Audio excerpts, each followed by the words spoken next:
ಸರ್ವೋದಯ ಕರ್ನಾಟಕ ನಿರ್ಮಿಸೋಣ. ಬಸವಣ್ಣನವರ ಕಲ್ಯಾಣ ಕರ್ನಾಟಕ ನಿರ್ಮಿಸೋಣ. ಕರ್ನಾಟಕ ರಾಷ್ಟ್ರ ಸಮಿತಿ ಪಕ್ಷಕ್ಕೆ ಬಂಧುಗಳೇ ನಮಸ್ಕಾರ. ಇವತ್ತು ಏನು ಬೆಂಗಳೂರಿನಿಂದ ಬಹುಶಃ ಬೆಂಗಳೂರಿಗೆ ಹತ್ತಿರವಾಗಿರುವಂತಹ ಬೆರಳೆಣಿಕೆ ತಾಲೂಕುಗಳಲ್ಲಿ ಮಾಗಡಿಯೂ ಕೂಡ ಒಂದು. ಇಷ್ಟು ಬೆಂಗಳೂರಿನ ಮಹಾನಗರ ಈಗೇನು ಏನದು GBA ಬೃಹತ್ ಬೆಂಗಳೂರು ಮಹಾನಗರ ಪ್ರಾಧಿಕಾರ ಆಗಿ ಈಗ GBA ಅಂತ ಹೇಳಿ ಹಲವಾರು ಪ್ರಾಧಿಕಾರಗಳನ್ನು ಮಾಡಿ ಒಂದು ದೊಡ್ಡ ನಗರವಾಗಿ ಒಂದು ವಿಶ್ವದ ಎದುರು ಕಾಣಿಸಿಕೊಳ್ತಾ ಇರುವಂತಹ ಬೆಂಗಳೂರಿಗೆ ಇಷ್ಟು ಹತ್ತಿರದಲ್ಲಿರುವಂತಹ ಒಂದು ತಾಲೂಕು ಕಚೇರಿಯ ಆಡಳಿತ ವ್ಯವಸ್ಥೆಯ ದುರ್ವ್ಯವಸ್ಥೆಯ ವಿರುದ್ಧ ಇವತ್ತು ಕರ್ನಾಟಕ ರಾಷ್ಟ್ರ ಸಮಿತಿ ಪಕ್ಷ ಇಲ್ಲಿ ಹೋರಾಟವನ್ನು ಹಮ್ಮಿಕೊಂಡಿದೆ. ಈಗಾಗಲೇ ತಮ್ಮೆಲ್ಲರೂ ಗೊತ್ತಿರೋ ಹಾಗೆ ಏನು ರಾಜ್ಯದಲ್ಲಿ ಒಂದು ರಾಜ್ಯ ಇರಲಿ ಒಂದು ದೇಶ ಇರಲಿ ಅಲ್ಲಿ ಏನು ಒಂದು ಚುನಾಯಿತವಾದಂತಹ ಸರ್ಕಾರ ಬರುತ್ತೆ, ಆ ಸರ್ಕಾರದ ಭಾಗವಾಗಿ ಕೆಲಸ ಮಾಡುವಂತಹ ಎಲ್ಲ ಅಧಿಕಾರಿಗಳು ಕಚೇರಿಗಳು ಅವು ಜನರ ಕಚೇರಿಗಳು ಜನರ ಅಧಿಕಾರಿಗಳು ಆಗಿರ್ತವೆ. ಯಾರೋ ಇಲ್ಲೊಬ್ಬ ಅಧಿಕಾರಿ ಇದ್ದಾನೆ, ಯಾವುದೋ ಇಲ್ಲೊಂದು ಕಚೇರಿ ಇದೆ ಅಂತ ಅಂದ್ರೆ ಅದು ಸರ್ಕಾರಕ್ಕೆ ಸೇರಿದ್ದು ಅಂತ ಅಂದ್ರೆ ಇಂದಿನ ಕಾಲದ ಏನು ರಾಜರು ಇದ್ರಲ್ಲ ಮಹಾರಾಜರು ಇದ್ರಲ್ಲ ಆ ತರದ ಅವರ ಪಾಳೆಗಾರಿಕೆಗೆ ಅಥವಾ ಅವರ ವೈಯಕ್ತಿಕ ಸ್ವಂತಕ್ಕೆ ಸೇರಿದ ಕಚೇರಿಗಳಲ್ಲ ಇವು. ಯಾರೋ ಒಬ್ಬ ಅಧಿಕಾರಿ ಅಂತ ಅಂದ್ರೆ ಅವನೇನೋ ಮಹಾರಾಜ ಅಂತಾಗ್ಲಿ ರಾಜ ಅಂತಾಗ್ಲಿ ಅಥವಾ ಸಾಮಂತರಾಜನಂತಾಗ್ಲಿ ಪಾಳೆಗಾರನಂತಾಗ್ಲಿ ಅವನಿಗೆ ಇಷ್ಟ ಬಂದಾಗೆ ಮಾಡೋದಿಕ್ಕೆ ಅವಕಾಶಗಳಿರೋದಿಲ್ಲ.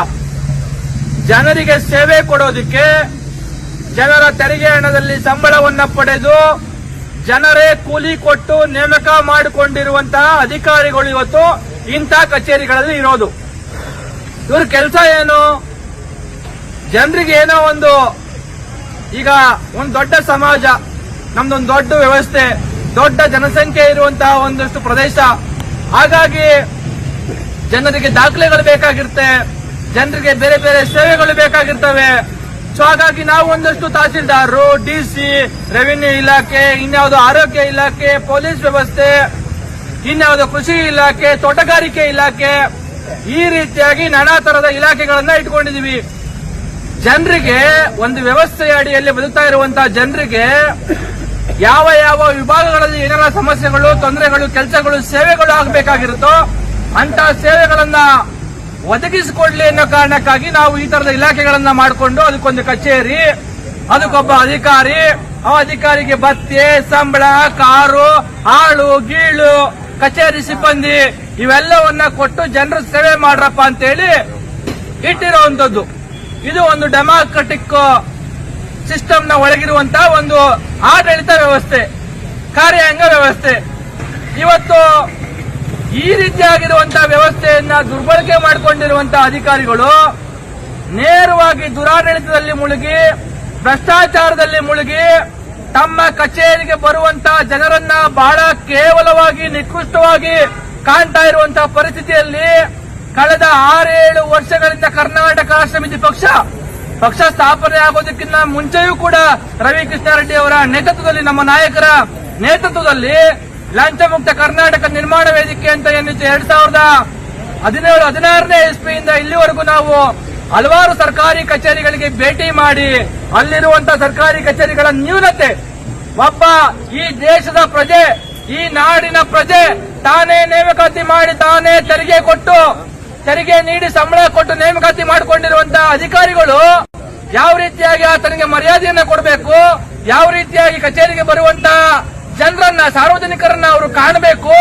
ಯಾವ ರೀತಿಯಾಗಿ ಅವರ ಅಹವಾಲುಗಳನ್ನ ಸ್ವೀಕರಿಸಬೇಕು, ಅಲ್ಲಿ ಬಾತ್ರೂಮ್ ಇರಬೇಕಾ ಬೇಡವಾ, ಕುಡಿಯೋ ನೀರಿನ ವ್ಯವಸ್ಥೆ ಇದೆಯಾ ಇಲ್ವಾ, ಸರ್ಕಾರಿ ಕಚೇರಿಗೆ ಬರುವ ಜನರಿಗೆ ಕೂತ್ಕೊಳ್ಳೋದಕ್ಕೆ ವ್ಯವಸ್ಥೆ ಇದೆಯಾ ಇಲ್ವಾ, ಕಚೇರಿ ಒಳಗಡೆ ಕೆಲಸ ಮಾಡುವಂತವನು ಬ್ರೋಕರ್ ಅಧಿಕಾರಿಯ, ಇವೆಲ್ಲವನ್ನ ಗಮನಿಸಿ ಒಂದು ಸರ್ಕಾರಿ ವ್ಯವಸ್ಥೆ ಒಳ್ಳೆಯ ಆಡಳಿತ ಕೊಡುವಂತಹ ಮತ್ತೆ ಪಾರದರ್ಶಕತೆಯನ್ನ ಕಾಪಾಡಿಕೊಂಡು ಪ್ರಾಮಾಣಿಕವಾಗಿ ಕೆಲಸ ಮಾಡುವಂತಹ ರೀತಿಯಲ್ಲಿ ಸರ್ಕಾರಿ ಕಚೇರಿ ಇರಬೇಕಂತೇಳಿ ಕರ್ನಾಟಕ ರಾಷ್ಟ್ರ ಸಮಿತಿ ಪಕ್ಷದ ಇವತ್ತಿನ ಏನು ವರಿಷ್ಠರಾಗಿರ್ತಕ್ಕಂಥ ರವಿ ಕೃಷ್ಣಾರೆಡ್ಡಿ ಅವರು 2016ರಿಂದ ನಿರಂತರವಾಗಿ ಸರ್ಕಾರಿ ಕಚೇರಿಗಳಿಗೆ ಭೇಟಿ ಕೊಟ್ಟು ಅಲ್ಲೊಂದಷ್ಟು ಸುವ್ಯವಸ್ಥೆ, ಸುವ್ಯವಸ್ಥೆಯ ಆಡಳಿತ ಆಗುವ ಹಾಗೆ ಸಾಕಷ್ಟು ಪ್ರಯತ್ನಗಳನ್ನ ಮಾಡಿಕೊಂಡು ಬಂದಿದ್ದಾರೆ. ಇವತ್ತು ಕೆಆರ್ಎಸ್ ಪಕ್ಷ ಮತ್ತೆ ನಮ್ಮ ನಾಯಕರ ಹೋರಾಟದ ಕಾರಣದಿಂದಾಗಿ ರಾಜ್ಯಾದ್ಯಂತ ಇರುವಂತಹ ಸರ್ಕಾರಿ ಕಚೇರಿಗಳಲ್ಲಿ ಒಂದಷ್ಟು ಬದಲಾವಣೆಗಳಾಗಿದ್ದಾವೆ.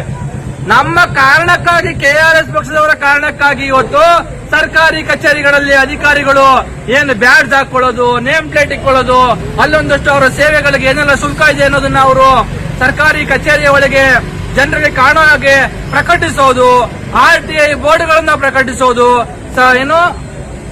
ಇದು ಸಕಾಲ ಬೋರ್ಡ್ಗಳನ್ನು ಹಾಕೋದು, ಜನರಿಗೆ ಕುಡಿಯೋ ನೀರಿನ ವ್ಯವಸ್ಥೆ ಇಡೋದು, ಇವೆಲ್ಲ ಒಂದಷ್ಟು ನಮ್ಮ ಹೋರಾಟದ ಕಾರಣಕ್ಕಾಗಿ ಅಧಿಕಾರಿಗಳ ತಲೆಗೆ ಬಂದು ಆ ಮೇಲಧಿಕಾರಿಗಳು ಏನು ರಾಜ್ಯದ ಚೀಫ್ ಸೆಕ್ರೆಟರಿ ಅವರೇನೆ ಒಂದಷ್ಟು ಸರ್ಕ್ಯುಲರ್ಗಳನ್ನ ಮೇಲಿನ ಮೇಲೆ ಸರ್ಕ್ಯುಲರ್ನ ಕಳಿಸಿ ಸರ್ಕಾರಿ ವ್ಯವಸ್ಥೆ ಮತ್ತು ಸರ್ಕಾರಿ ಆಡಳಿತ ಸುಧಾರಿಸಬೇಕು. ಕೆಆರ್ಎಸ್ ಪಕ್ಷದವರು ಇದನ್ನ ಕೇಳ್ತಾ ಇದ್ದಾರೆ, ಆಗ್ರಹಿಸ್ತಾ ಇದ್ದಾರೆ. ನೀವು ಮರ್ಯಾದೆಯಿಂದ ನಡ್ಕೊಳ್ಳಿ, ಘನತೆಯಿಂದ ನಡ್ಕೊಳ್ಳಿ. ನಿಮ್ಮ ಕಚೇರಿಗೆ ಬರುವಂತ ಸಾರ್ವಜನಿಕರಿಗೆ ಯಾವುದೇ ರೀತಿಯಲ್ಲಿ ತೊಂದರೆ ಆಗದಾಗಿ ಅವರಿಗೆ ಬೇಕಾಗಿರುವಂತಹ ಸಕಲ ಸೌಕರ್ಯಗಳನ್ನ ಕೊಟ್ಟು ಕೆಲಸ ಮಾಡಿ ಅಂತ ಹೇಳಿ ಮೇಲಿಂದ ಮೇಲೆ ಸರ್ಕ್ಯುಲರ್ಗಳನ್ನ ಕಳಿಸ್ತಾರೆ. ಆ ಕಾರಣದಿಂದಾಗಿ ಸರ್ಕಾರಿ ಕಚೇರಿಗಳನ್ನು ಸುಧಾರಣೆ ಆಗಿದೆ. ಆದ್ರೆ ನಮಗೆ ಬಹಳ ಬೇಸರದ ವಿಚಾರ ಏನು ಅಂತ ಅಂದ್ರೆ, ಬೆಂಗಳೂರಿಗೆ ಹತ್ರ ಇರುವಂತಹ ಸರ್ಕಾರಿ ಕಚೇರಿ ದನಿನ ಕೊಟ್ಟಿಗೆಗಿನ್ನ, ದನಗಳನ್ನ ಕೂಡಾಕುವಂತ ಕೊಟ್ಟಿಗೆ ಅಥವಾ ಕುರಿ ಕೊಟ್ಟಿಗೆಗಿನ್ನ ಕಡೆಯಾಗಿರುವಂತದ್ದು ನಿಜಕ್ಕೂ ಏನು ಇಲ್ಲೇ 20-30 ಕಿಲೋಮೀಟರ್ ದೂರದಲ್ಲಿ ಶಕ್ತಿ ಸೌಧ ಅಂತ ಹೇಳಿ ವಿಧಾನಸೌಧದ ಒಳಗೆ ಕೂತ್ಕೊಂಡು ಇಡೀ ರಾಜ್ಯದ ರಾಜ್ಯಭಾರ ಮಾಡ್ತಾ ಇರುವಂತವ್ರಿಗೆ ಅವರ ಯೋಗ್ಯತೆ ಏನು, ಅವರ ಅರ್ಹತೆ ಏನು ಅನ್ನೋದನ್ನ ಇದು ಪ್ರತಿಬಿಂಬಿಸ್ತಾ ಇದೆ. ಮಾಗಡಿಯ ಈ ಏನು ತಾಲೂಕು ಕಚೇರಿಯ ಈ ಕೊಂಪೆ, ಇದೊಂದು ಕೊಂಪೆ ಪಾಳು ಬಿದ್ದ ಕಟ್ಟಡಕ್ಕಿಂತ ಕೀಳಾಗಿರುವಂತಹ ಕೊಟ್ಟಿಗೆಗೆ ಸಮವಾಗಿರುವಂತಹ ಈ ಒಂದು ಮಾಗಡಿ ತಾಲೂಕು ಕಚೇರಿ ಏನಿದೆ, ಈ ತಾಲೂಕು ಕಚೇರಿ ಇಡೀ ರಾಜ್ಯದ ಆಡಳಿತದ ಚುಕ್ಕಾಣಿ ಹಿಡಿದಿರುವವರ ಯೋಗ್ಯತೆಗೆ ಒಂದು ಕನ್ನಡಿ. ಇದು ಇನ್ನ ಮುಂದುವರೆದು ಕಟ್ಟಡ ಏನೋ ಹಾಳಾಗೋಗಿದೆ, ಕಟ್ಟಡ ಏನೋ ಪಾಪ ನಮ್ದು ಬಡ ರಾಜ್ಯ, ಬಡ ಮುಖ್ಯಮಂತ್ರಿ, ಯಾವ್ದೋ ಬಡಪಾಯಿ ಕಾರಲ್ಲಿ ಓಡಾಡುವಂತ ಮುಖ್ಯಮಂತ್ರಿ, ಸಂಬಳ ಇಲ್ಲದೆ ಕೆಲಸ ಮಾಡುವಂತ ಮುಖ್ಯಮಂತ್ರಿಗಳು, ಸಂಬಳ ಇಲ್ಲದೆ ಕೆಲಸ ಮಾಡುವಂತ ಶಾಸಕರು, ಸಂಬಳ ಇಲ್ಲದೆ ಕೆಲಸ ಮಾಡುವಂತ ಬತ್ತೆ ಕಾರು ಗೀರು ಇದ್ಯಾವುದೂ ಇಲ್ಲದೆ ಇರುವಂತಹ ಯಾವುದೇ ಬಂಗಲೆ ಗಿಂಗಲೆ ಏನೂ ಇಟ್ಕೊಳ್ದಲೆ ಕೆಲಸ ಮಾಡುವಂತ ಒಂದು ಬಡ ರಾಜ್ಯದಲ್ಲಿ ಏನೋ ಕಟ್ಟಡ ಕಟ್ಟೋದಕ್ಕೆ ಸಾಧ್ಯ ಆಗಿಲ್ಲ, ಕಟ್ಟಡ ಹಾಳಾಗೋಗಿದೆ. ಹೋಗ್ಲಿ ಬಿಟ್ಕೊಳ್ಳೋಣ. ಸರ್ಕಾರಿ ಅಧಿಕಾರಿಗಳು ಏನ್ ಮಾಡ್ತಾ ಇದ್ದಾರೆ ಒಳಗಡೆ ಇರೋರು? ಇವರಾದ್ರೂ ದಕ್ಷತೆಯಿಂದ ಪ್ರಾಮಾಣಿಕತೆಯಿಂದ ಕೆಲಸ ಮಾಡ್ತಾ ಇದ್ದಾರಾ? ಇಲ್ಲ. ಈಗಾಗಲೇ ಹೇಳ್ತಾ ಇದ್ರು, ನಾವು ನೋಡಬಹುದು ಇವತ್ತು ಸರ್ಕಾರಿ ಕಚೇರಿ ಮುಂದೆ 2 ದನಿನ ಕರುಗಳನ್ನ ಅಟ್ಕೊಂಡು ಬಂದು ಆ ದನಿನ ಕರುಗಳನ್ನ ಸರ್ಕಾರಿ ಕಚೇರಿ ಮುಂದೆ ಕಟ್ಟಾಕಿ ಹುಲ್ಲಾಕೋದ್ರ ಮುಖಾಂತರ ಇವತ್ತು ಇಡೀ ತಾಲೂಕಿನಲ್ಲಿ ಗೋಮಾಳವನ್ನ ನುಂಗಿರುವಂತಹ ಬಲಿಷ್ಠರ ವಿರುದ್ಧ ಯಾವುದೇ ಕ್ರಮವನ್ನು ತೆಗೆದುಕೊಳ್ಳದಂತಹ ತಾಲೂಕು ಕಚೇರಿಯ ಆಡಳಿತದ ವಿರುದ್ಧ ಇವತ್ತು ರೈತರು ಮಾಡ್ತಾ ಇರುವಂತಹ ವಿನೂತನವಾದ ಪ್ರತಿಭಟನೆ. ಗೋಮಾಳಗಳಿಲ್ಲ, ದನಗಳಿಗೆ ಮೇಯಿಸೋದಕ್ಕೆ ಬೇಕಾಗಿರುವಂತಹ ಗೋಮಾಳಗಳನ್ನ ಇವತ್ತು ಬಲಿಷ್ಠರು ತಿಂದು ನುಂಗಿ ನೀರು ಕುಡಿದಿದ್ದಾರೆ. ಅದನ್ನ ಕೇಳಬೇಕಾಗಿದ್ದಂತವರು, ಸರ್ಕಾರಿ ಭೂಮಿಯನ್ನ ರಕ್ಷಣೆ ಮಾಡಬೇಕಾಗಿರುವಂತವರು, ದಲಿತರ ಸ್ಮಶಾನಗಳನ್ನ, ಸಾಮಾನ್ಯ ಜನರ ಸ್ಮಶಾನಗಳನ್ನ ಉಳಿಸ್ಕೊಡ್ಬೇಕಾಗಿರುವಂತವರು ಯಾರು? ಇಲ್ಲಿ ಬರುವಂತಹ ಜನರಿಗೆ ಯಾವ್ದೋ ಜಾತಿ ಪ್ರಮಾಣ ಪತ್ರನೋ, ಇನ್ಯಾವುದೋ ಇನ್ಕಮ್ ಪ್ರಮಾಣ ಪತ್ರನೋ, ಪೆನ್ಷನ್ ಅಥವಾ ಇನ್ಯಾವುದೋ ಅವರ ರೆವಿನ್ಯೂ ಭೂಮಿಗೆ ಸಂಬಂಧಪಟ್ಟಂತ ದಾಖಲೆಗಳನ್ನ ಒದಗಿಸಿಕೊಡ್ಬೇಕಾದಂತವರು ಆ ನಿಟ್ಟಲ್ಲಿ ಪ್ರಾಮಾಣಿಕವಾಗಿ ದಕ್ಷತೆಯಿಂದ ಕೆಲಸ ಮಾಡಬೇಕಾಗಿರುವಂತ ಇಲ್ಲಿಯ ತಹಸೀಲ್ದಾರರು ಮಾಗಡಿಗೆ ಅದೇನು ಕಳಂಕ ಅಂಟಿದೆಯೋ ಗೊತ್ತಿಲ್ಲ. ಮಾಗಡಿಗೆ ಬರುವಂತಹ ಎಲ್ಲ ತಹಸೀಲ್ದಾರ್ಗಳು ಇಂಥ ಅಯೋಗ್ಯರು, ನಾಲಾಯಕರು, ಅಪ್ರಾಮಾಣಿಕರು, ಭ್ರಷ್ಟರ ಬರ್ತಾರೆ. ಇದು ಮಾಗಡಿಗೆ ಅಂಟಿರುವಂತಹ ಕಳಂಕ. ಇಲ್ಲಿ ಬರುವಂತಹ ಎಲ್ಲ ತಹಸೀಲ್ದಾರರು ಇವತ್ತಿರುವಂತಹ ತಹಸೀಲ್ದಾರ್ ರೀತಿಯ ಅಯೋಗ್ಯರು, ಭ್ರಷ್ಟರು, ಅಪ್ರಾಮಾಣಿಕರು, ಅದಕ್ಷರೇ ಮಾಗಡಿ ತಾಲೂಕಿಗೆ ಬರ್ತಾ ಇರುವಂತದ್ದು. ಮಾಗಡಿ ತಾಲೂಕಲ್ಲಿ ರಾಜಕಾರಣ ಮಾಡ್ತಾ ಇರುವಂತಹ ಪದೇ ಗಂಡಸ್ತನದ ಮಾತುಗಳನ್ನ ಆಡೋದ್ರ ಮುಖಾಂತರ ಮಾತೆತ್ತರೆ ಗಂಡಸ್ತನ ಅಂತ ಹೇಳಿ ಬಾಯಿ ಪಡ್ಕೊಳ್ಳುವಂತಹ ರಾಜಕಾರಣಿಗಳು ಮಾಗಡಿ ತಾಲೂಕಲ್ಲಿ ಏನಿದ್ದಾರೆ, ಅವರ ಯೋಗ್ಯತೆ, ಅರ್ಹತೆ, ಅವ್ರು ಎಂತವ್ರು ಅನ್ನೋದಕ್ಕೆ ಮಾಗಡಿ ತಾಲೂಕಿಗೆ ಬರ್ತಾ ಇರುವಂತಹ ತಹಸೀಲ್ದಾರ್ಗಳು ಇವತ್ತು ಒಂದು ರೀತಿಯಲ್ಲಿ ಅವರ ಯೋಗ್ಯತೆಯನ್ನ ಪ್ರತಿಬಿಂಬಿಸ್ತಾ ಇದ್ದಾರೆ. ನಾವೇನೋ ಇವತ್ತು ಹೋರಾಟ ಮಾಡುವಂತವರು ನಮ್ದೊಂದು ಹೊಸ ಪಕ್ಷ, ಇಡೀ ವ್ಯವಸ್ಥೆಯನ್ನ ಸುಧಾರಿಸಬೇಕು, ಬದಲಾಯಿಸಬೇಕು, ವ್ಯವಸ್ಥೆಯಲ್ಲಿ ಸುಧಾರಣೆ ತರಬೇಕು, ಆಡಳಿತದಲ್ಲಿ ಪಾರದರ್ಶಕತೆಯನ್ನು ತರಬೇಕು, ಅಧಿಕಾರಿಗಳು ಪ್ರಾಮಾಣಿಕರಾಗಬೇಕು, ಸರ್ಕಾರಿ ತೆರಿಗೆ ಹಣ, ಜನರ ತೆರಿಗೆ ಹಣ ಏನಿದೆ, ಸರ್ಕಾರದ ಹಣ ಏನಿದೆ, ಅದನ್ನ ಲೂಟಿ ಮಾಡೋದನ್ನ ನಿಲ್ಲಿಸಬೇಕು ಅಂತ ಹೇಳಿ ನಾವು ಪ್ರಾಮಾಣಿಕವಾಗಿ ಹೋರಾಟವನ್ನ ಮಾಡ್ತಾ ಒಂದು ಪಕ್ಷವನ್ನ ಪ್ರಾಮಾಣಿಕವಾಗಿ ಸಂಘಟನೆ ಮಾಡ್ತಾ ಇದೀವಿ. ನಾವಿನ್ನ ಸಣ್ಣ ಜನರು, ಸಣ್ಣ ಗುಂಪು ನಮ್ಮದು. ಆದ್ರೆ ಈ ಅಧಿಕಾರದಲ್ಲಿರುವಂತಹ ಪುಣ್ಯಾತ್ಮರು ಏನ್ ಮಾಡ್ತಾ ಇದ್ದಾರೆ?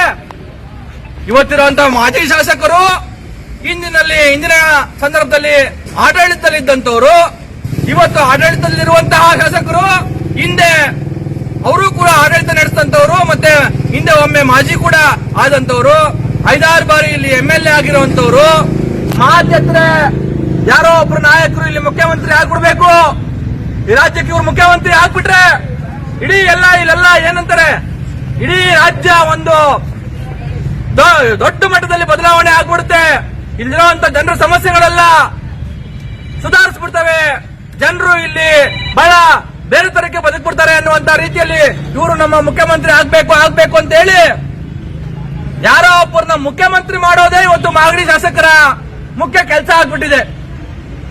ಇಲ್ಲಿರುವಂತ ಮಾಗಡಿ ಜನರ ಸಮಸ್ಯೆಗಳೇನು, ಆ ತಾಲೂಕ್ ಕಚೇರಿನಲ್ಲಿರುವಂತ ಸಮಸ್ಯೆಗಳೇನು, ಇಲ್ಲಿರುವಂತ ಅಯೋಗ್ಯ ತಹಸೀಲ್ದಾರರು ಬಂದವರೆಲ್ಲ ಅಯೋಗ್ಯರು ಏನ್ ಕೆಲಸ ಮಾಡ್ತಾ ಇದಾರೆ, ಏನು ಅಲ್ಕ ಕೆಲಸ ಮಾಡ್ತಾ ಇದಾರೆ, ಏನ್ ತಿನ್ನಬಾರ್ದನ್ನ ತಿಂತಾ ಇದಾರೆ, ಇವ್ರನ್ನ ಯಾವ ರೀತಿಯಾಗಿ ಕಂಟ್ರೋಲ್ ಆಗಿ ಇಟ್ಕೋಬೇಕು. ನೋಡ್ರಿ, ಯಾರೋ ಒಬ್ಬರನ್ನ ಅಯೋಗ್ಯರನ್ನ, ನೀಚರನ್ನ, ಅದಕ್ಷರನ್ನ ಅಥವಾ ಏನೋ ತಪ್ಪು ಮಾಡಿದವ್ರನ್ನ ಪ್ರಶ್ನೆ ಮಾಡಬೇಕು ಅಂತ ಅಂದ್ರೆ ಮೊದಲು ನಮಗೆ ನೈತಿಕತೆ ಇರಬೇಕು. ನಾವು ಪ್ರಾಮಾಣಿಕರಾಗಿ ನಮಗೆ ನೈತಿಕತೆ ಇದ್ರೆ, ನೀನೇನೋ ಅಲ್ಕ ಕೆಲಸ ಮಾಡ್ತಾ ಇದೀಯಾ, ನೀನೇನೋ ಕಕ್ಕ ತಿಂತಾ ಇದೀಯಾ, ಅನ್ನ ತಿಂತಾ ಇಲ್ಲ, ಅನ್ನ ತಿನ್ನೋ ಅಯೋಗ್ಯ ಅಂತ ಹೇಳಿ ಅವ್ನು ಕೊಳ್ಳು ಪಟ್ಟಿ ಹಿಡಿದು ಕೇಳಿದ್ರೆ ಅವನು ಹೌದು ನಾನು ಕಕ್ಕ ತಿಂತಾ ಇದ್ದೀನಿ, ನಾನು ತಪ್ಪು ಮಾಡ್ತಾ ಇದ್ದೀನಿ, ಸರಿಪಡಿಸ್ಕೊತೀನಿ ಅಂತ ಹೇಳಿ ತಪ್ಪೊಪ್ಕೊಂಡು ಸರಿ ಹೋಗ್ತಾನೆ. ಆದ್ರೆ ಇವತ್ತಿನ ಆಡಳಿತ ನಡೆಸ್ತಾ ಇರುವಂತ ಜನಪ್ರತಿನಿಧಿಗಳು ಅವರೇ ಅಮೇಧ್ಯ ತಿನ್ಕೊಂಡು, ಅವರೇ ಭ್ರಷ್ಟಾಚಾರ ಮಾಡಿಕೊಂಡು, ಅವರೇ ಅಪ್ರಾಮಾಣಿಕರಾಗಿಟ್ಕೊಂಡು ಇವತ್ತು ಇಲ್ಲಿರುವಂತ ಸರ್ಕಾರಿ ಅಧಿಕಾರಿಗಳನ್ನ ನೀವು ಪ್ರಾಮಾಣಿಕರಾಗಿರಿ, ನೀವು ದಕ್ಷತೆಯಿಂದ ಕೆಲಸ ಮಾಡಿ, ನೀವು ಒಳ್ಳೆಯವರಾಗಿ, ನೀವು ಜನಸ್ನೇಹಿಯಾಗಿ ಅಂತೇಳಿ ಇಲ್ಲಿರುವಂತ ಸರ್ಕಾರಿ ಅಧಿಕಾರಿಗಳಿಗೆ, ತಹಸೀಲ್ದಾರ್ರಿಗೋ ಇನ್ಯಾರಿಗೋ ಹೇಳಿದ್ರೆ ಅವ್ರು ಕೇಳ್ತಾರ? ಅಣ್ಣ ಬಂದ್ಬಿಡು, ನಾವಿಲ್ಲಿ ನಿನಗೆ ಅಷ್ಟು ಕೋಟಿ ಕೊಟ್ಟು ಇಷ್ಟು ಕೋಟಿ ಕೊಟ್ಟು ಕೆಲ್ಸಕ್ಕೆ ಬಂದಿದ್ದೀವಿ, ನೀನ್ ಮಾತ್ರ ನಮ್ಮನ್ನು ಪ್ರಾಮಾಣಿಕವಾಗಿ ಕೆಲಸ ಮಾಡು ಅಂತ ಹೇಳ್ಬಿಟ್ಟು ನಾವೇನು ಇಲ್ಲಿ ಬಂದ್ಬಿಟ್ಟು ತಲೆ ಮೇಲೆ ಮಣ್ಣು ಇಕ್ಕೊಳಕ್ಕಾಗುತ್ತಾ? ನಾವು ಕೊಟ್ಟಿರುವಂತ ಲಂಚನ ರಿಕವರಿ ಮಾಡೋದು ಹೆಂಗೆ ಕೇಳ್ತಾರೆ. ಇವತ್ತು ಸರ್ಕಾರಿ ಅಧಿಕಾರಿಗಳು ಬಾಯಿ ಬಿಟ್ಟೆ ಮಾತಾಡ್ತಾರೆ. ಅವ್ರಿಗೆ ಇವತ್ತಿನ ಯಾವುದೇ MLA ಮಂತ್ರಿಗಳ ಬಗ್ಗೆ ಅವ್ರಿಗೆ ಯಾರಿಗೂ ಭಯ ಇಲ್ಲ. ಯಾಕೆಂದ್ರೆ ಅವರು ಟ್ರಾನ್ಸ್ಫರ್ಗೆ ಲಂಚ ಕೊಡ್ತಾರೆ, ಇಲ್ಲಿ ಬರ್ತಾರೆ, ಹಣ ಕೊಟ್ಟು ಬಂದಿರ್ತಾರೆ, ಮಿಣಿಗಿ ಬಂದಿರ್ತಾರೆ. ಹಾಗಾಗಿ ಅವ್ರು ಯಾರು ಇವತ್ತಿನ ಇರ್ತಕ್ಕಂತ MLAಗಾಗ್ಲಿ, ಮಿನಿಸ್ಟರ್ಗಳಿಗಾಗ್ಲಿ, ಮುಖ್ಯಮಂತ್ರಿಗಳಿಗಾಗ್ಲಿ ಬೆಲೆ ಕೊಡ್ತಾ ಇಲ್ಲ. ಆ ಕಾರಣಕ್ಕಾಗಿಯೇ ಜನ ಇವತ್ತು ಮಾಗಡಿ ಜನರು ಈ ತರಕ್ಕೆ ಇಷ್ಟೆಲ್ಲ ಪರಿಪಾಟ್ಲು ಕೊಡಬೇಕಾಗಿದೆ. ಕಚೇರಿ ನೋಡಿದ್ರೆ ಹಿಂಗಿದೆ, ಸರ್ಕಾರಿ ಅಧಿಕಾರಿಗಳು ಕೆಲಸ ಮಾಡ್ತಾ ಇಲ್ಲ, ತಹಸೀಲ್ದಾರರು ಕಚೇರಿಗೆ ಬರ್ತಾ ಇಲ್ಲ, ಅಲ್ಲೆಲ್ಲೋ ಕುತ್ಕೊಂಡು ಒಂದು ಅಂಗಡಿ ಮಾಡ್ಕೊಂಡು, ಅಲ್ಲೆಲ್ಲ ಒಂದು ಕಚೇರಿ ಮಾಡ್ಕೊಂಡು, ಅವರ ಏನದು ಕ್ವಾರ್ಟರ್ಸ್ ಬಗ್ಗೆ ಕಚೇರಿ ಮಾಡ್ಕೊಂಡು ಅಲ್ಲಿ ಜನರ ಹತ್ರ ದುಡ್ಡು ಸುಲಿ ಮಾಡುವಂತ ಬ್ರೋಕರ್ ಕೆಲಸ ಮಾಡ್ಕೊಂಡು ಈ ತಹಸೀಲ್ದಾರು ಇದ್ದಾನೆ ಅಂತ ಹೇಳಿ ಹೇಳ್ತಾ ಇದ್ದಾರೆ. ಇಂಥವರ ವಿರುದ್ಧ ನೀವೊಬ್ರು ಶಾಸಕರು, ನಿಮ್ಮದೇ ಸರ್ಕಾರ ಇದೆ, ನೀವು ಶಾಸಕರಾಗಿದ್ದೀರಿ, ನೀವು ಅಸಹಾಯಕತೆ ನೋಡ್ಕೋತೀರಾ? ನಮ್ ತಹಸೀಲ್ದಾರ್ ಕೆಲಸ ಮಾಡ್ತಾ ಇಲ್ಲ ಅಂತ ಹೇಳಿ ಬಾಯಿ ಬಡ್ಕೋತೀರಾ? ಮಾಧ್ಯಮಗಳ ಮುಂದೆ ನೀವೊಬ್ರು ಪ್ರಾಮಾಣಿಕರು ಅನ್ನೋ ರೀತಿಯಲ್ಲಿ ಮಾತಾಡ್ತೀರಾ? ಆದ್ರೆ ಕ್ರಮ ಎಲ್ಲಿ ಸ್ವಾಮಿ? ಕ್ರಮ ಯಾರು ತಗೋಬೇಕು? ನಾವು KRS ಪಕ್ಷದವರು ಇಲ್ಲಿರುವಂತ ತಹಸೀಲ್ದಾರನ ಮನೆ ಕಟ್ಟಬೇಕಾಗುತ್ತಾ? ನಾವು KRS ಪಕ್ಷದವರು ಇಲ್ಲಿರುವಂತ ಬೆಟ್ಟ ತಹಸೀಲ್ದಾರನ್ನ ಜೈಲ್ ಕಟ್ಟಕ್ಕಾಗುತ್ತಾ? ನಾವು KRS ಪಕ್ಷದವರು ಈ ತಹಸೀಲ್ದಾರನ್ನ ಸಸ್ಪೆಂಡ್ ಮಾಡ್ಸಕ್ಕಾಗುತ್ತಾ? ಅವ್ರು ಮಾಡ್ತಿರಂತ ಅಲ್ಕ ಕೆಲ್ಸ ಕಾರಣಕ್ಕೆ ಮಾಡ್ಬೇಕಾದವ್ರು ಯಾರು? ಆಡ್ಬೇಕಾದವರು ನೀವು MLAಗಳು ಮಾಡಬೇಕಾಗಿತ್ತು, ಮಂತ್ರಿಗಳು ಮಾಡಬೇಕಾಗಿತ್ತು, ಈ ರಾಜ್ಯದ ಮುಖ್ಯಮಂತ್ರಿಗಳು ಮಾಡಬೇಕಾಗಿತ್ತು. ಇಲ್ಲಿನ MLA ನಿಮ್ಮದೇ ಸರ್ಕಾರವನ್ನ ಇಟ್ಟುಕೊಂಡು ಇವತ್ತು ಈ ತರಕ್ಕೆ ಮಾಗಡಿಯಲ್ಲಿ ಒಂದು ಅವ್ಯವಸ್ಥೆ, ಆಡಳಿತ ವ್ಯವಸ್ಥೆ ಇದೆ ಅಂತ ಅಂದ್ರೆ ನಿಜಕ್ಕೂ ನೀವೆಲ್ಲ ಎಷ್ಟು ಮರ್ಯಾದಸ್ಥರು, ಎಂತ ನಾಚಿಕಸ್ಥರು ನೀವೆಲ್ಲ, ಎಂತ ದೊಡ್ಡ ಮನಸ್ಸು ಅಂತ ಹೇಳಿ ಮಾಗಡಿ ಜನ ನಿಮ್ಮನ್ನ ನೋಡಿ ಅರ್ಥ ಮಾಡ್ಕೋಬೇಕು. ಮುಂದಿನ ದಿನಗಳಲ್ಲಿ ಜನ ಬದಲಾಗಬೇಕು. ಆದ್ರೆ ಇವರೆಲ್ಲರೂ ಕಳ್ಳರ ಸಂತೆ. ಇವತ್ತು ಆಯ್ತು, ಈ MLA ಅವನು ಕಳ್ಳ, ಇಲ್ಲಿರೋ ಮಂತ್ರಿನೂ ಕಳ್ಳ, ಮುಖ್ಯಮಂತ್ರಿಗಳು ಕಳ್ಳರು, ಅಧಿಕಾರಿಗಳು ಕಳ್ಳರು ಅಂತ ಅನ್ಕೊಳ್ಳೋಣ.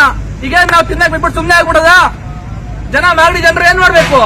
ನಾವು ಇಲ್ಲಿ ಬಂದು ಇವ್ರ ಹತ್ರ ಗುಲಾಮರ ರೀತಿಯಲ್ಲಿ ಡೈನೈಸಿಟಿನಲ್ಲಿ ಬಂದು ಮೇಲಿನ ಮೇಲೆ ದಿನ ನಮ್ ಚಪ್ಪಲಿಗಳನ್ನ ಸಾಗಿಸ್ಕೊಂಡು ಅಲ್ಲಿ ಯಾವ್ದಾವ್ದೋ ಊರಿಂದ ಉರಿ ಬಿಸಿಲಲ್ಲಿ ಬಚ್ಚಾರ್ತಿಕೊಂಡು ಇಲ್ಲಿ ಬಂದು ಒಂದು ನಿಮಿಷದಲ್ಲಿ ಆಗುವಂತ ಕೆಲಸಗಳಿಗೆ ಇವರು ಇವತ್ತು ತಿಂಗಳಾನ್ಗಟ್ಲೆ ವರ್ಷಾನ್ಗಟ್ಲೆ ತೆಗೆದುಕೊತಾ ಇದ್ದಾರೆ.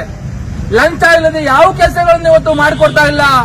ಲಂಚ ಇಲ್ಲದೆ ಮಾಡ್ಕೊಡ್ತಾ ಇಲ್ಲ. ಒಂದು ಕಡೆ ಇನ್ಯಾರ್ದೋ ಹಕ್ಕು, ಇನ್ಯಾರ್ದೋ ಭೂಮಿ, ಇನ್ಯಾರ್ದೋ ಜಮೀನು, ಇನ್ಯಾರ್ದೋ ಸ್ವತ್ತನ್ನ ಇನ್ಯಾವನ ಕಾಸು ಕೊಟ್ಟವನಿಗೆ ಮಾಡ್ಕೊಡ್ತಾ ಇದ್ದಾರೆ. ಇದು ಖಾಸಗಿ ಸ್ವತ್ತನ್ನ ಯಾರಿಗೋ ಮಾಡ್ಕೊಡೋದು ಬೇರೆ ವಿಚಾರ. ಇನ್ನೊಂದು ಕಡೆ ಇಡೀ ತಾಲೂಕಿನಲ್ಲಿರುವಂತ ಕೆರೆ, ಕುಂಟೆ, ಗೋಮಾಳ, ಬೀಕರಾಬು ಇವೆಲ್ಲವನ್ನ ಇವತ್ತು ಬಲಾಢ್ಯರು ನುಂಗಿ ನೀರು ಕುಡಿತಾ ಇದ್ದಾರೆ. ಅಂತವರ ಬೆನ್ನೆಲುಬಿಗೆ, ಅಂತ ರಕ್ಷಣೆಗೆ ಇವತ್ತು ಇಲ್ಲಿರುವಂತ ತಹಸೀಲ್ದಾರರು ನಿಂತಿದ್ದಾರೆ ಅಂತ ಅಂದ್ರೆ ಶಾಸಕರು ಏನ್ ಮಾಡ್ತಾ ಇದ್ದಾರೆ? ಬಹುಶಃ ಇಂಥ ಹಲ್ಕ ಕೆಲಸ ಏನ್ ಮಾಡ್ತಾರೆ?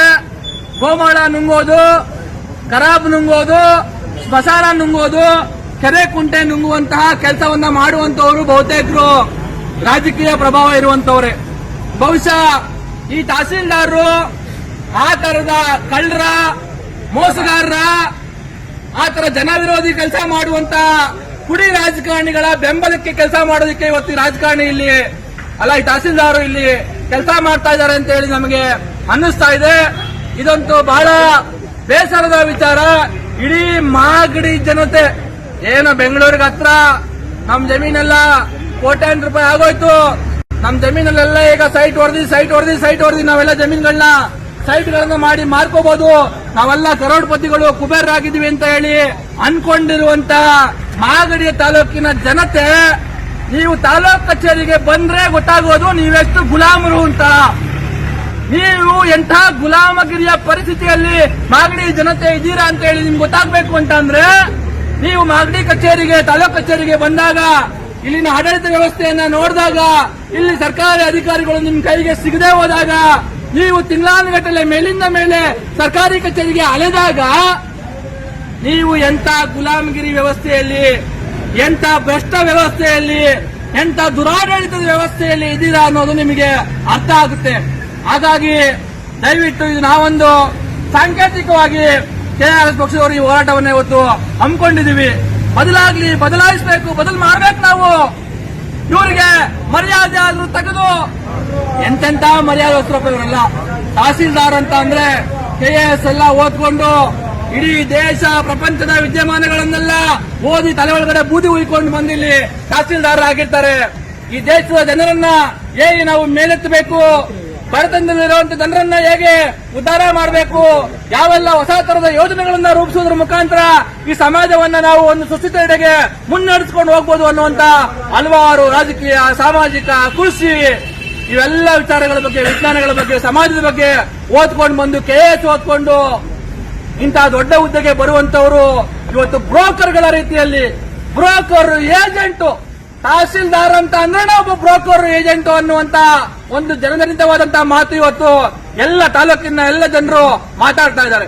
ಅದರಲ್ಲೂ ಮಾಗಡಿ ತಾಲೂಕಲ್ಲಂತೂ ಯಾವನು ಬಂದ್ರು ಬ್ರೋಕರ್ಗಳನ್ನ ಕರ್ಕೊಂಡ್ ಬಂದು ತಹಸೀಲ್ದಾರನ್ನ ಮಾಡ್ತಾ ಇದಾರೇನೋ ಇವರು ಅಂತ ಹೇಳಿ ಜನರಿಗೆ ಅನ್ಸೋದಕ್ಕೆ ಶುರುವಾಗಿದೆ.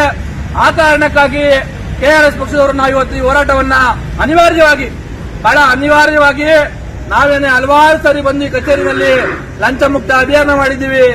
ಇಲ್ಲೇನೆ ನಾವು ಜನಸ್ಪಂದನೆ ಕಾರ್ಯಕ್ರಮಗಳನ್ನ ಮಾಡಿದ್ದೀವಿ. ಜನರಿಗೆ ನಮ್ಮ ಹತ್ರ ಬನ್ನಿ, ನೀವು ಇವತ್ತು ಕಾಂಗ್ರೆಸ್, ಬಿಜೆಪಿಯೋ, ಜೆಡಿಎಸ್ ಇವರೆಲ್ಲ ಭ್ರಷ್ಟರ ಕೂಟ, ಹಾಗಾಗಿ ನೀವು ಅವ್ರ ಹತ್ರ ಹೋದ್ರೆ ನಿಮ್ ಕೆಲಸವನ್ನ ಲಂಚ ಇಲ್ಲದೆ ಅಧಿಕಾರಿಗಳು ಮಾಡ್ಕೊಡಲ್ಲ. ನೀವು ನಮ್ಮ ಹತ್ರ ಬಂದ್ರೆ ನಾವು ಅಧಿಕಾರಿಗಳ ಕೋಳು ಪಟ್ಟಿ ಆದ್ರೂ ಹಿಡಿದು ಕೇಳಿ, ನನ್ನ ತೆರಿಗೆ ಹಣದಲ್ಲಿ ಸಪ್ಲ ತೆಗೆದುಕೊಂಡು ಕೆಲಸ ಮಾಡ್ತಾ ಇರುವಂತ ನೀನ್ ನನ್ನ ಕೆಲಸ ಯಾಕೆ ಮಾಡ್ಕೊಡಲ್ಲ, ಲಂಚ ಇಲ್ಲದೆ ನನ್ನ ಕೆಲಸ ಯಾಕೆ ಮಾಡ್ಕೊಡಲ್ಲ ಅಂತ ಹೇಳಿ ನಾವು ಕೇಳಿ ನಿಮ್ ಕೆಲಸವನ್ನ ಮಾಡಿಸ್ಕೊಡ್ತೀವಿ ಅಂತ ಹೇಳಿ ಇಲ್ಲೇ ಕೂತ್ಕೊಂಡು ನಮ್ಮ ಜನಸ್ಪಂದನ ಕಾರ್ಯಕ್ರಮವನ್ನ ಮಾಡ್ತಾರೆ. ಆದ್ರೆ ಜನ ಬರಲ್ಲ. ಜನರಿಗೆ ಇವತ್ತು ಇಂತಹ ವ್ಯವಸ್ಥೆಯೇ ಬೇಕು, ಇಂತಹ ದುರ್ವ್ಯವಸ್ಥೆಯೇ ಬೇಕು, ಈ ರೀತಿಯಾಗೇ ಇರಬೇಕು ಕಚೇರಿ, ಇಂಥ ಕೊಟ್ಟಿಗೆ ರೀತಿಯಲ್ಲೇ ಕಚೇರಿ ಇರಬೇಕು. ಆದ್ರೂ ಬೆಳಿಗ್ಗೆ ಎದ್ರೆ ನಮ್ದು ಈ ಪಕ್ಷ, ನಮ್ದು ಆ ಪಕ್ಷ ಅಂತ ಹೇಳಿ ಸಣ್ಣ ಪುಟ್ಟ ಇವತ್ತು ಅದ್ಯಾವುದೋ ಸೊಸೈಟಿ ಎಲೆಕ್ಷನ್ಗೂ ಕಿತ್ತಾಡ್ಕೊಂಡು ಜನ ಸಾಯ್